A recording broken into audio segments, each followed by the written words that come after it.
মন্ত্রী যেই হোক না কেন, যেখানে মস্তান ভাই পা রেখে দেবে ওই জায়গাটা মস্তান বাইরে হয়ে যাবে। কি আরেকবার শুনি। যেখানে মস্তান ভাই পা রেখে দেবে ওই জায়গাটা মস্তান বাইরে হয়ে যাবে। বলছি বাটাম খেয়েছিস কোনোদিন? ডান্ডা মান্ডা পিঠে পিঠে পড়েছে?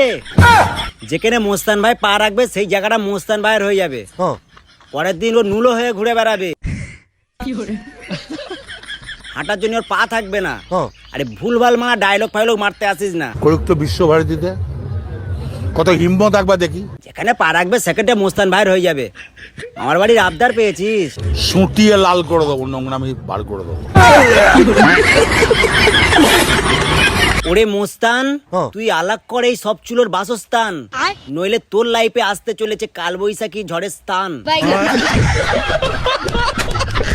এক্সকিউজ মি, আপনি যদি একদিনের জন্য আম্বানির মেয়ে হন তাহলে কি কি করবে? মলে যাব, শপিং করব, গাড়ি কিনবো, বাড়ি বানাবো। আর আমার একটা রিকোয়েস্ট, এই ছাবড়িগুলো চুলগুলো একটু কালো করে দিস। আর দাদা তুমি কি করবে? ও আর কি করবে, ও দিনরাত চুলে গু মেখে ঘুরে বেড়াবে। কালার করা যায় না করা যায় সেসব গুলো ভাবতেছে।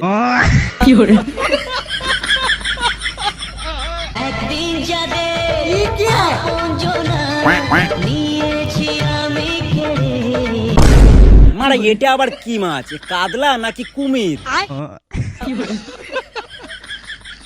যাই হোক, মেয়ের বাপের কিন্তু সেই ক্ষমতা ভাই, মেয়ের বিয়েতে জামাইকে কুমিরের মাথা খাইতে দিয়েছে।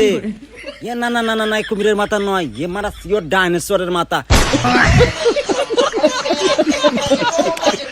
তোমরাও কিন্তু মারা কমেন্টে বলে যাবে এটা কি মাছের মাথা।